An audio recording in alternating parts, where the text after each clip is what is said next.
Yo tout le monde, j'espère que vous allez bien. On se retrouve aujourd'hui pour une nouvelle vidéo, cette fois-ci sur le Unphase, donc comme prévu si vous avez vu la dernière vidéo. Cette fois-ci on va voir à quel point le Unphase profite du denerf avec le petit Crab Rider. On a vraiment un deck qui devient très solide et qui arrive vraiment à très facilement atteindre le top légende. J'ai eu deux connaissances, le joueur Cezoclo qui a atteint le top 10 en ayant fait un très très bon grind, et un autre joueur de mémoire, il s'appelle Jack Weiss, un truc du genre, et il avait fait des rangs à peu près 250 jusqu'au top 10 lui aussi, donc vraiment des stats assez insane. Les mauvais match-ups, ça va être les decks comme Shaman et Guerrier Control, mais par contre le reste, vous avez vraiment moyen de détruire les decks assez lents, même des HOTK au final, vous avez de très grands shots. La decklist du Hunter, la voici, et pourquoi la liste donc redevient très très forte grâce au petit Crab Rider, et donc qui perd son air qui était la furie des vents qui était enlevée, donc maintenant la furie de vent est de retour, et on a le petit sort à 2 qui a été nerf et qui est donc des nerfs. Au lieu de piocher une bête et lui donner plus de plus 2, ça lui donne plus 3. Et pour avoir affronté le chasseur, je peux vous dire que avoir des Wolpertinger 4-4, c'est très très fort, hein. Si vous arrivez à le faire tour 2 avec la pièce, tour 2, pièce Wolpertinger par exemple, c'est vraiment très très fort. Et c'est ce qui vous permet en fait de rentrer beaucoup de dégâts. Vous jouez même plus au final les petites 3-4, donc les Warsong Wrangler qui vont piocher Rhino. Vous jouez même plus Rhino en fait. Pourquoi? Parce que vous voyez la stabilité en early avec les Trog, avec les 1-2, avec le Crab Rider que vous allez buffer ensuite.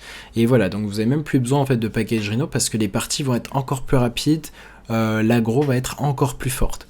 Donc voilà, pour ce qui est du mulligan, selon les match-ups, vous pouvez garder Trog, un drop 1 comme la 1-2, avec Log Marchante. Log Marchante peut se garder avec la pièce, avec par exemple le Trog, l'initié. Donc c'est deux synergies qui se mettent bien selon les match-ups. Si les match-ups, certains match-ups n'ont pas de quoi cibler, par exemple pas de ping, pas de choses proactives. Donc voilà, ça peut s'envisager de garder Log Marchant si ça synergise bien avec la pièce. Également, Crab Rider va être un keep, Néophyte dans certains match-ups comme DH, comme Druids. Si c'est surtout un druide ramp, un druide lent, ça va être très pertinent. Donc voilà, Crab Rider, si vous le piécez avec un follow-up, avec un biscuit, c'est très fort. Biscuit, ça va être une carte que vous allez garder.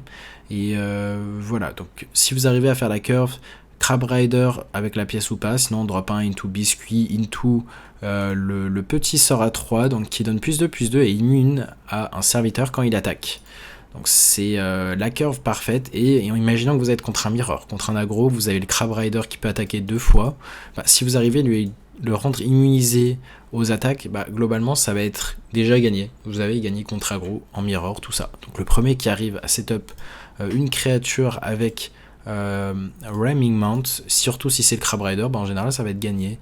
En mirror, pareil, si vous arrivez à mettre un Trog, vous lui mettez bouclier divin, vous buffez, bah ça va être très souvent gagné. Donc en late game, on a Barak pour piocher, donc un sort à 1, 2 et 3. Et on a également le Okani, donc qui est gratuit, qui est offert, qui va counter le prochain sort ou prochain serviteur. Donc ça va se mettre bien. Voilà, quand on a fait la sortie T1, T2, T3, bah, c'est un T4, tout comme l'arme également. Donc voilà, on va se retrouver en game, on va queue tranquillement. Donc on est en top légende sur serveur Europe, on va queue, et on espère ne pas croiser de guerrier contrôle évidemment. Et pour ce qui est... ok, on tag un DH, justement c'est un match-up intéressant. Et il y a des listes de DH qui jouent seulement 2 Fellscream Blast. Moi par exemple je joue que de cartes de heal. Donc voilà, très intéressant. On va garder seulement un Tourin et le biscuit. Il y a un monde où on se dit on garde le Demon Companion, comme ça, si gère les Wolpertinger. En fait, pourquoi je garde pas les Wolpertinger? Oui, je viens de changer, mais c'est pas grave, il faut toujours se raviser si besoin. C'est qu'on joue 2 sorts à 2, donc qui pioche une bête et lui donne plus 3. C'est donc pour ça que je n'ai pas voulu le garder. Ok, ici on va juste donner +1/+1. Là, ce qu'il va faire, c'est Hero Power dedans normalement et la tuer. Normalement, on devrait avoir la 1-1 qui reste en vie.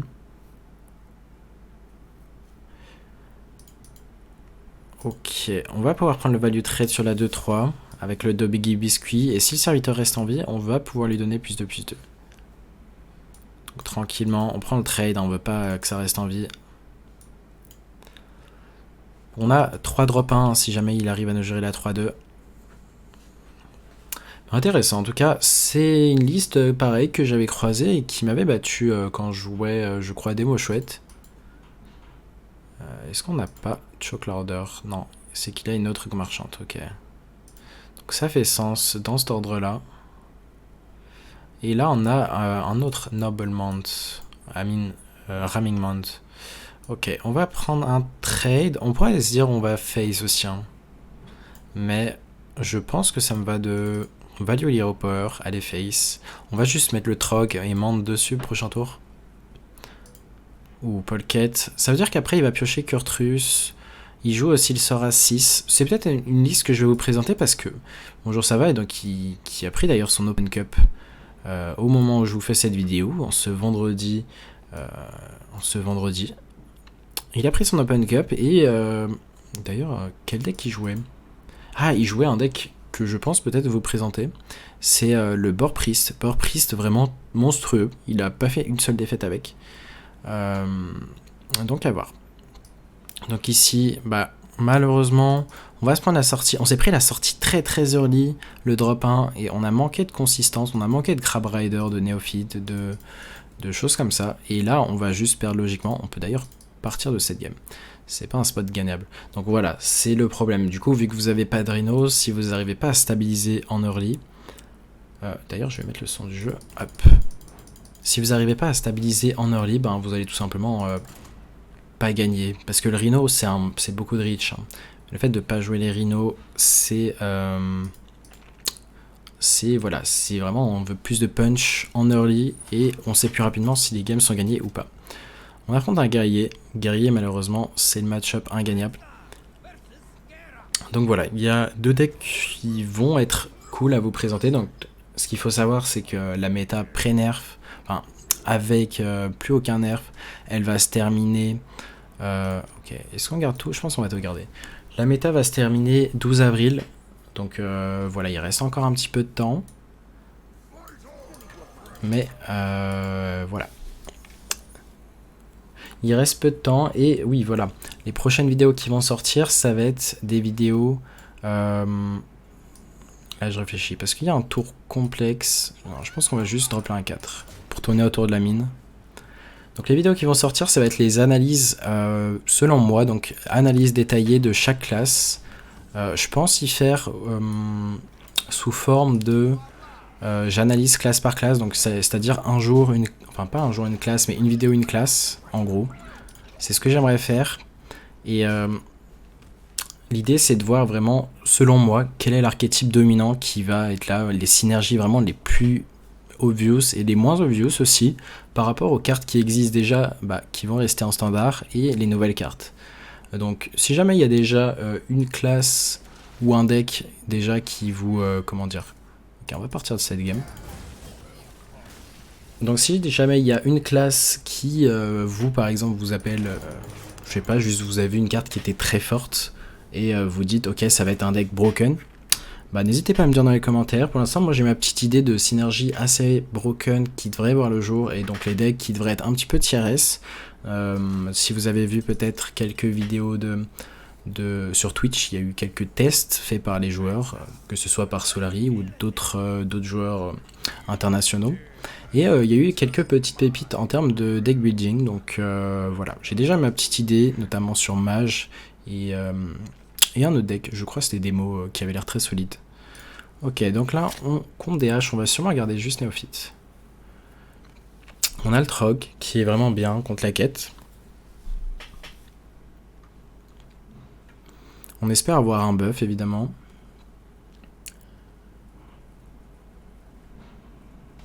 Ok, c'est un full keep. Il y a de grandes chances que le full keep, on ne le batte pas, si c'est un DH un peu anti-aggro.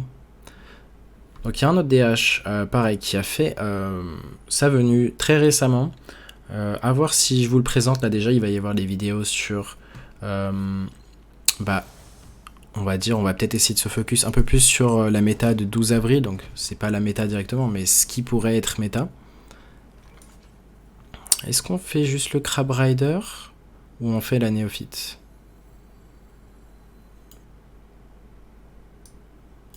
Je pense que ça me va de faire Crab Rider. Il va pouvoir Hero Power et mettre sa quête. S'il joue quête, évidemment.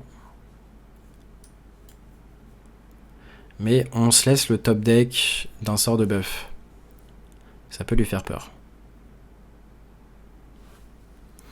Donc à voir si je prends le temps de vous faire une vidéo sur les autres decks qui sont là dans cette méta pré-nerf. On va dire qu'il reste que quelques jours.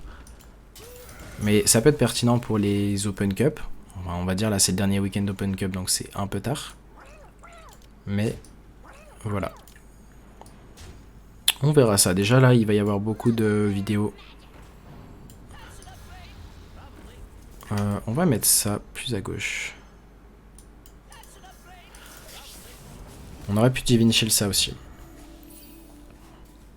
Donc pour ce qui est du programme, je risque peut-être de faire un petit peu moins de vidéos la semaine prochaine à partir de... Ok, il a l'Immolation. C'est dingue, on n'arrive pas à gagner un. On n'arrive pas à avoir un follow-up buff par exemple. Ok, on va les face. On va sûrement prendre le Snake Trap. C'est dommage, hein. On n'arrive pas à avoir une très bonne sortie, mais c'est la variance, ça arrive. Des fois, juste en quelques games, ben, ça va pas suffire. Des fois, il faut 5 games. Ça m'arrive de faire des séries de 5 défaites, comme des séries de 5, 6, 7, plus de victoires encore. Donc malheureusement, c'est une partie de la variance. Donc, ouais, la semaine prochaine, qu'est-ce qui va se passer? Bah, je finis mes examens, donc j'ai quelques euros. Donc à partir de là, je risque d'être un petit peu moins dispo, on va dire l'espace de quelques temps, quelques jours. Hein. Et à l'issue de ça, bah, le week-end qui arrive dans une semaine, donc, il y aura... Ok, on va sûrement taper First. Est-ce qu'on reprend un Snake Track ou Open the Cage? Je pense que Open the Cage est plus pertinent. On va lui lire au power. Il a déjà balancé une Immolation. Il peut avoir peur du sort qui givre. Du secret qui givre, le prochain sort. Donc il va y avoir la Gamer Assembly dans une semaine. Ça veut dire que tout le week-end, je serai donc en déplacement à Poitiers. Donc peut-être que vous aussi vous y allez, qui sait. C'est une compétition où voilà, tous les joueurs, il y aura énormément de joueurs pro. Pas pro, juste des joueurs voilà, qui aiment la compétition, qui veulent faire des tournois, ou des fois c'est juste leur première fois. Donc qui seront là. Et ça va être très cool, hein, parce que les événements physiques, c'est ce qui manquait avec le Covid, et c'est vraiment le truc qui a de quoi nous motiver, nous, joueurs pro, nous, joueurs compétitifs.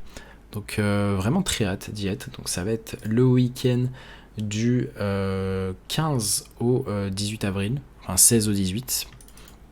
Donc voilà, je vous informerai de mes résultats, tout ça. Pour ce qui est des Master Tours, donc il y aura le Master Tour que je vais jouer en fin de mois, donc fin de mois d'avril.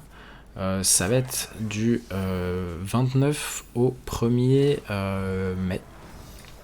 Donc ça va être la prochaine grosse compétition majeure avec la Gamer Assembly donc, qui arrive du 16 au 18 avril.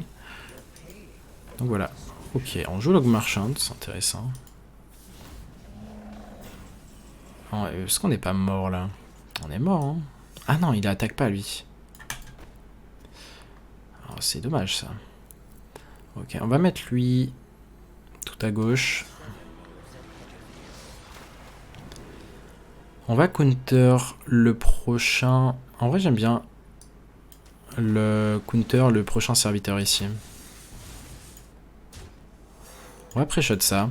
Pourquoi le prochain serviteur? Parce qu'il va sûrement faire un sort pour tester le counter spell. Et voilà, donc là on savait qu'il allait tester. Malheureusement il a trouvé le serviteur pour tester, donc au final c'est dommage. Et là, à voir s'il a l'Immolation.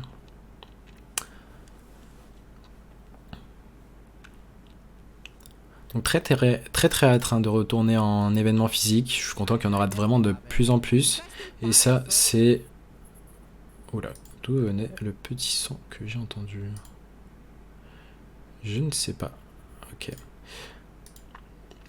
Donc ouais, très très hâte de retrouver des événements physiques, hein. Ce que j'aimerais beaucoup, ça serait, bah, évidemment on n'a pas le contrôle sur ça, mais si les Master Tours redeviennent en physique, je peux vous dire que c'est une des meilleures expériences à faire.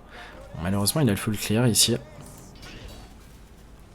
C'est dommage, hein. S'il n'avait pas eu de serviteur sur la petite étude, il était mort ici. Donc, malheureusement, bah, ici ça se met très mal et on a sûrement perdu la game alors qu'on était vraiment très bien. Par exemple sur le Uffer on avait gagné, donc vous voyez que c'est toute une histoire de variance ici, hein. Malheureusement, parfois c'est juste une histoire de variance. Et ben voilà. Est-ce qu'on a des outs? C'est ce qu'il faut se dire. Est-ce qu'on a des outs pour gagner cette game? Peut-être top deck barack. Encore, je pense pas que ça suffise.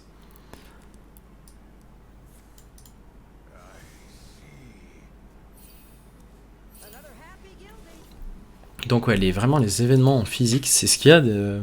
On va dire c'est ce qui me marque le plus en positif en termes d'expérience. C'est simple, des voyages. Quand t'es étudiant, quand voilà, t'as des voyages et vraiment à l'autre bout du monde. En plus de ça, bah, tu es défrayé, enfin tu ne payes pas ou tu es remboursé en bonne partie de ton voyage et si tu fais une très bonne perte, bah, en plus de ça voilà, tu deviens rentable, tu gagnes de l'argent en plus de voyager, bah, c'est vraiment la meilleure expérience possible. Donc on espère que voilà, les affaires bah, Covid, ça se termine. Bah, on sait que ça va durer longtemps encore, hein, mais si ça se termine, ça va vraiment être une source de motivation. Et c'est d'ailleurs une source de motivation pour beaucoup de joueurs, hein, le fait de vraiment voyager. Certes, tu peux jouer tranquille depuis chez toi et gagner de l'argent depuis chez toi, mais t'as plus cette saveur de bah, voyager, qui est vraiment très kiffant. Ok, ici on va sans doute juste quitter cette game. On va trade quand même.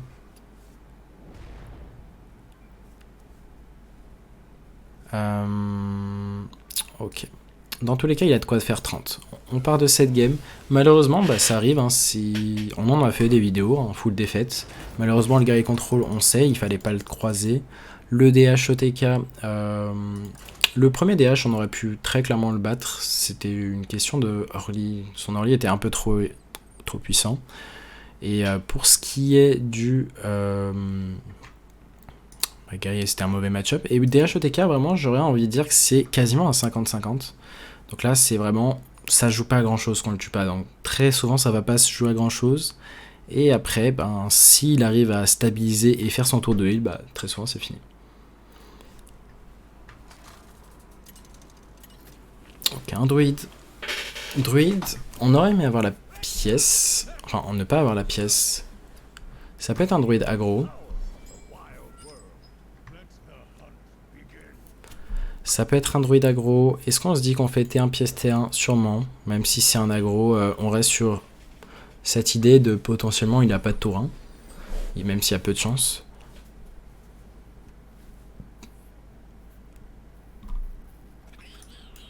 Ok, il a un tour 1 ici.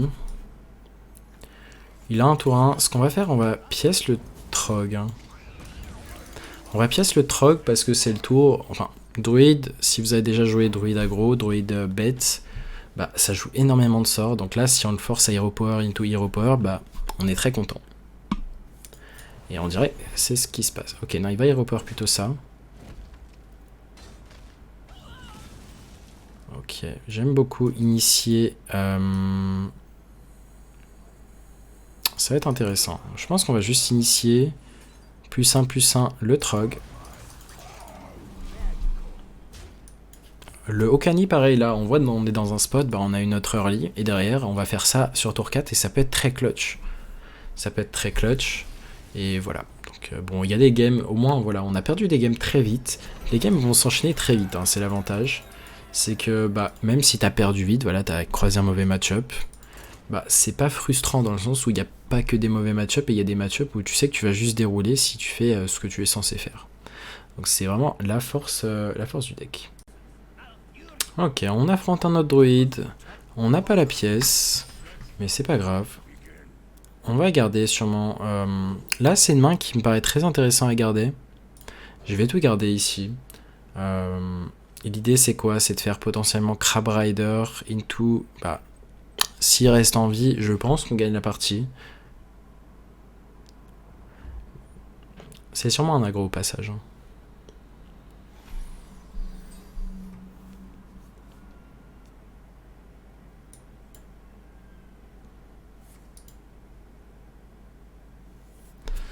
Ok, étude. Ça veut dire qu'il y aura peu de chances que le Crab Rider se fasse gérer.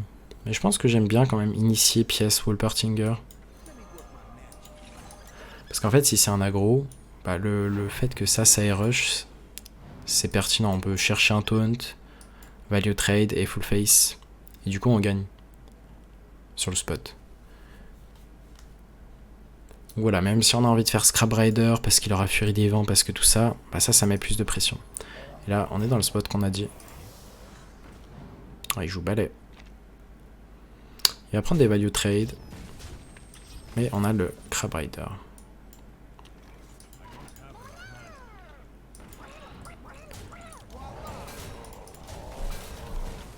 On trade tout évidemment. Un des très bons top decks serait l'Adorable Infestation ici. Si on top deck pas de drop 1 pour combler avec Biscuit par exemple, on va sûrement juste jouer ça. Après, le fait que ça ait 5 PV, j'aime beaucoup. On va voir. Ouh, c'est très fort ce qu'on a top deck. Néophyte pourrait être très chiant pour lui en vrai. Hein.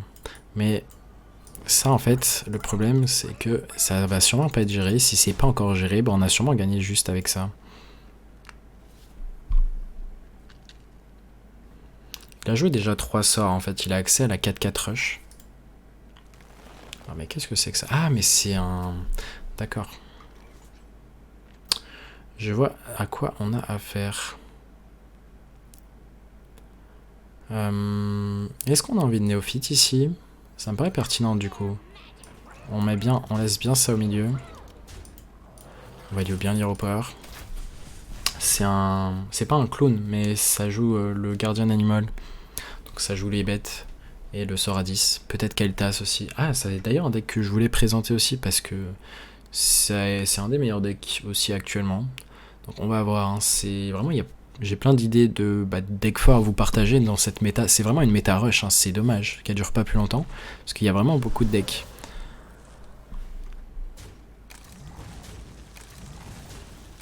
Il va être surchargé prochain tour ici. Il va être surchargé. Est-ce qu'on démon compagnon ici? Je pense que oui. Parfait. Charge. On va mettre l'arme ici. L'arbre. On va mettre les snakes.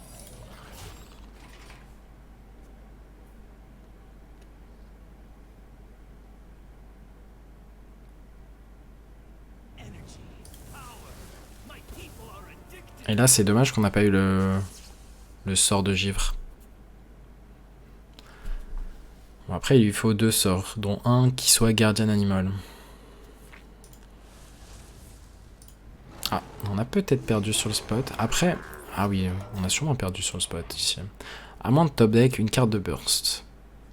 Donc malheureusement, le fait de louper, c'était quoi? C'était 40% de chance? Vu que maintenant, il y a un secret en plus. Il y a un secret en plus, si jamais vous n'êtes pas au courant.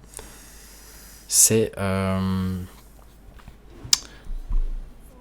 secret qui fait... Une fois qu'un serviteur meurt, on invoque une copie en dormant. Et qui se réveille au début de votre tour. Donc ici, malheureusement, on n'a pas eu ce qu'on attendait. On va pré-shot ça. On n'a encore pas eu ce qu'on attendait. Donc on est peut-être mort on board ici.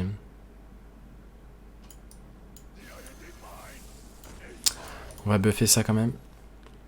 4, 8, 13, 17, 21. Il lui manque des dégâts quand même.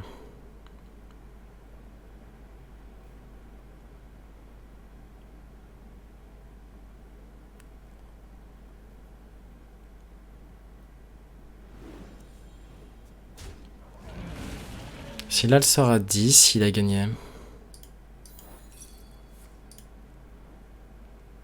Ok, c'est vrai qu'on a Ice Trap.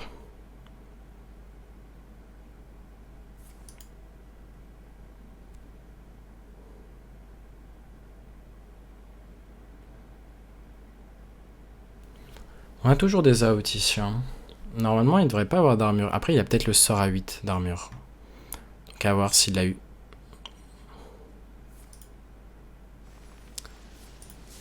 Survie 8, 16, 24, 32. Bah, il a juste l'étal, non? Il a envie de flex un petit peu. On va pas le laisser flex et on va s'en aller. Donc voilà, pareil, une game très... Bah, on avait des outs, hein, tout simplement. On a eu la non-réussite de la sortie en face. Et puis, globalement, overall, c'est un très bon match-up, hein, ce genre de druide. Certes, c'est un bon deck, mais on est censé bien le détruire. Et on a manqué de que ce soit plus de Trog. Ouais, le Trog a été très facilement tué au début. Donc c'est dommage. Mais c'est pas grave. Il y a le côté non-frustration parce que les games s'enchaînent vite. Paladin. Malheureusement, bah, contre ce genre de match-up, on a envie de pas on a envie de commencer justement pour justement mettre notre rogue, empêcher, bah, enfin juste avoir l'initiative. Et on n'a pas eu beaucoup de pièces, je crois. Enfin, je vais regarder ça, mais je crois qu'on n'a pas eu de fois où on avait juste pas la pièce. Je vais regarder ça. Coin. Hop, hop, hop.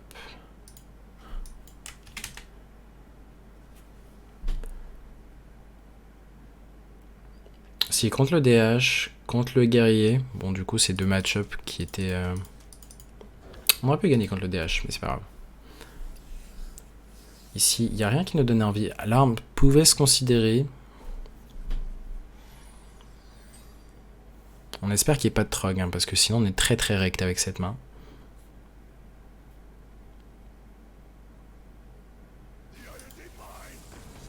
Bon, malheureusement, ça veut pas aujourd'hui. Hein. Ça ne veut pas, ça ne veut pas. S'il a un buff, tout simplement, on a perdu cette game. Ça dépend. Après, si c'est juste une main d'Adal, ça va. Bouclier divin, on peut partir de cette game. Presque.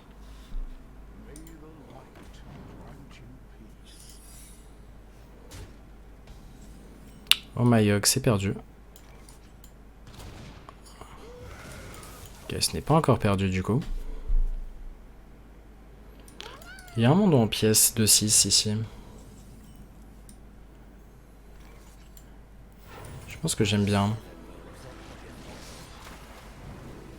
On va counter le next spell. Parce que justement il a peu de sorts. C'est l'avantage de, voilà, d'avoir Okani.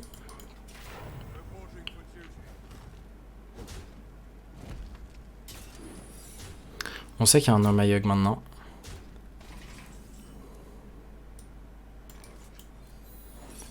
On va faire ça, on va voir ce qu'on a comme sort.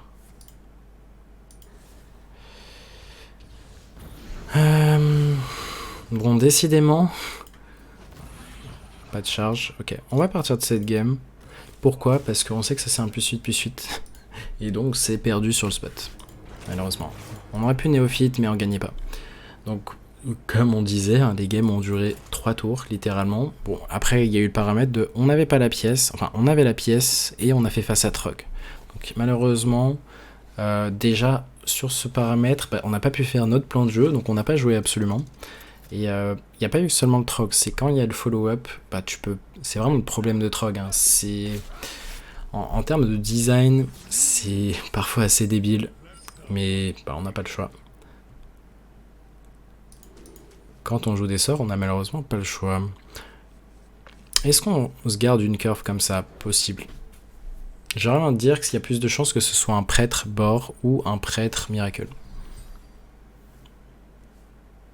Bon, au final, même si on gagne pas beaucoup, l'idée c'est de vous montrer le deck. Si ça se trouve à votre elo, ben, vous n'aurez pas la même variance que j'ai là tout de suite en jouant deck. Donc vous pouvez avoir juste une meilleure variance, tout simplement. Je pense qu'on va pièce 1+1+1. Donc c'est pour ça que c'est pertinent de vous montrer un deck. De toute façon, même si le destin veut que je perde mes games maintenant, c'est pas pour ça que je vais pas vous présenter le deck. Ça serait con de pas vous le partager. Parce que c'est un deck compétitif et qui marche très bien pour le ladder. Même si ça ne marche pas pour moi maintenant, ça a marché pour beaucoup. Donc on va essayer de jouer autour du silence. Malheureusement, il peut avoir un très bon sort. Je pense qu'on va essayer de tabasser le plus possible. Et s'il y a un silence, bah il y a un silence. Mais on tourne bien autour d'Hystérie au moins. Je crois que Borpriest joue Hystérie.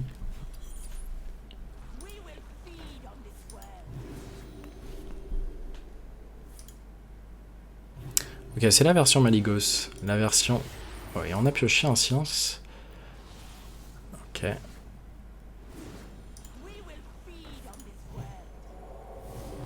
Donc malheureusement, on passe d'une game qui était gagnée à perdue sur un top deck. Bah ça arrive, hein. Mais bah voilà, les games vont aller vite. On va peut-être même gagner du temps et partir en soi. Ouais, non, c'est pas un gagnable malheureusement. On aurait pu essayer de se battre avec des freezing traps, mais j'avoue que je voyais pas trop de victoire là-dessus. Donc on enchaîne, on enchaîne. Puis ce qui est bien, c'est qu'à force d'enchaîner, la variance devrait potentiellement changer. Parce que pour l'instant, on est en une victoire pour 6 défaites. Mais c'est passé tellement vite qu'on les a à peine vues. Ok, on affronte un paladin. Cette fois-ci, bah, ça va être assez débile peut-être, mais eh bien, il s'avère qu'on n'a pas la pièce. Donc on va garder le Trog et étonnamment, bah, on va voir que malgré toutes les défaites qu'on a fait, je peux vous prédire qu'on a très grande chance de gagner cette game. Et bah, y a des match-ups, bah, ça va vraiment être...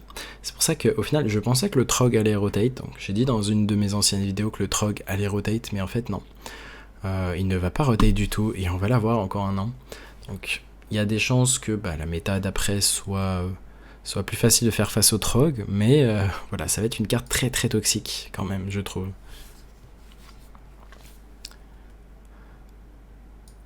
Après l'avantage c'est que voilà, tu sais d'avance, tu sais très rapidement si une game est perdue ou gagnée. Est-ce que c'est quelque chose qui nous plaît? Je ne sais pas. Donc en plus il peut même pas il peut pas faire de counter play vraiment en faisant pièce Crab Rider par exemple. Ok, ici on va juste mana biscuit, donc même s'il invoque un autre Trog, c'est pas grave. Parce que même si lui buff son propre Trog, il va invoquer un autre Trog à nous.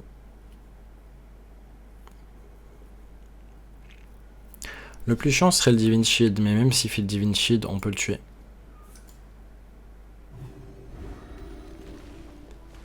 Donc il va sûrement prendre le value trade.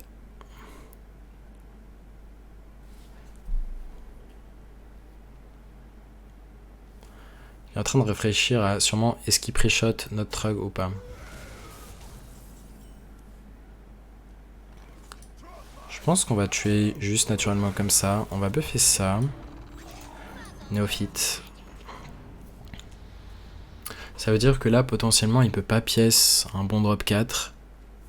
Donc voilà, il fait une main d'Adal. On va avoir un autre Trog. On va avoir l'arme qui va tuer ça. Un Trog qui reste en vie. Le truc le plus chiant serait Samuro ici. Donc peut-être qu'on va juste prendre le Freezing Trap. Pour counter juste le seul out que je vois de sa part qui serait le Samuro. Si on a moyen de jouer autour de la seule possibilité de gagner de l'adversaire, on le fait. Donc dommage ici qu'il ait eu l'arme. Ça fait quelque chose de jouable. Ok, on va jouer ça. Ok.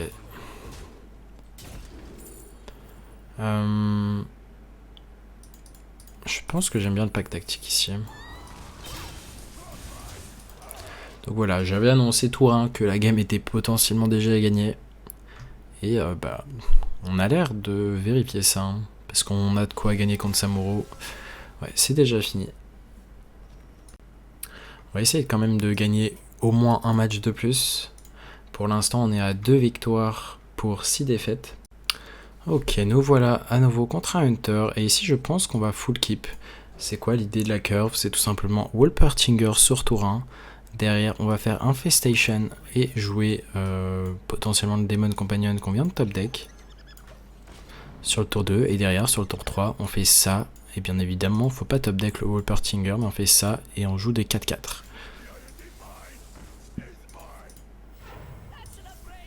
Ok, est-ce qu'on a perdu juste déjà sur cette ligne?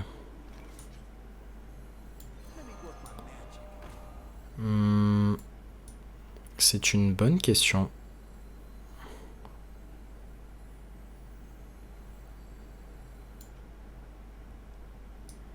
pense qu'on va juste faire celui-là.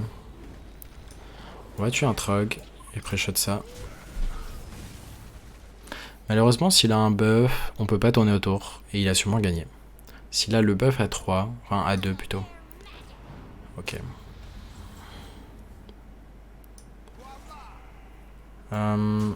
Que faisons-nous ici dans ce spot? Je pense qu'on va juste drop le Trog et faire ça. Comme ça, il peut pas juste buffer sa créature. Et il prend le trade sur le Trog. Donc il va faire des 4-4. Il les pose en premier, ce qui est chiant. À nous d'en faire de même. On va entrer d'un. Mais ouais, ça nous a fait très mal. Hein. Le Trog Coin Merchant, ça nous a un peu ruiné nos plans. Ah, il a les deuxièmes lapins. Et on perd sûrement là-dessus parce qu'on manque de ressources ici. À moins d'avoir vraiment un buff. Et là, c'est pas le cas. Donc ici, on va sûrement faire buff là-dessus. Double trade. Et la question c'est est-ce qu'on joue ça? Je pense qu'on va le garder. Parce qu'il peut jouer Okani. Et on sait qu'il joue sûrement Okani. Donc c'est un moyen de pré-shot le Okani. Il a un buff et voilà. C'est ce qui nous a manqué au final dans cette game. C'est vraiment un buff pour stabiliser. Après il y a l'arme qui a un bon top deck. On va face. Pas le choix. L'idée là c'est top deck. L'arme d'avoir freezing trap. C'est le seul out que je vois. Donc voilà, c'est pour ça qu'on reste dans cette game. Parce qu'il y a toujours cet out. Malheureusement là c'était très très fort. Hein. Les doubles trocs qui font très mal. Et là, il n'y a malheureusement plus d'out, on est quasi mort, on est mort en deux. Donc c'est dommage. Bon, on n'aura pas fini sur une victoire, mais voilà. Au final, les games qu'on perd, il y a soit des mirrors, du coup, c'est... On va dire il y a beaucoup de mirrors d'aggro quand même. Et même quand c'est pas contre aggro, en fait, c'est les match-ups qu'on est censé battre, comme le Druid de tout à l'heure, c'est vraiment des sorties un peu top 10% qui s'étaient passées. Donc c'est vraiment la situation, au final, on a enchaîné des séries de... Ouais, il y a 10% de chance que ça arrive, 20%. Donc c'est pour ça que là, on voit que c'est une grosse série de défaites. Et pourtant, c'est pas ce qui va m'empêcher de vous présenter la vidéo sur le deck. Le potentiel est là. Et c'est les phases de variance faible, ça m'est arrivé. J'ai même fait des vidéos, je crois que c'était quasiment que des défaites. Peut-être c'était une vidéo sur le chaman, je crois. Un chaman, j'ai un doute. Mais voilà, c'est déjà arrivé. Et ça arrive. Et puis voilà, si avec des victoires, ça serait masquer la réalité. Et puis voilà, pour vous montrer que ça arrive au meilleur, à tout le monde. Voilà, sur ce, j'espère que cette vidéo vous aura plu. Donc préparez-vous à une analyse approfondie de la méta et de tout ce qui va arriver. Sur ce, je vous dis une bonne soirée, une bonne nuit, une bonne journée et tchuss.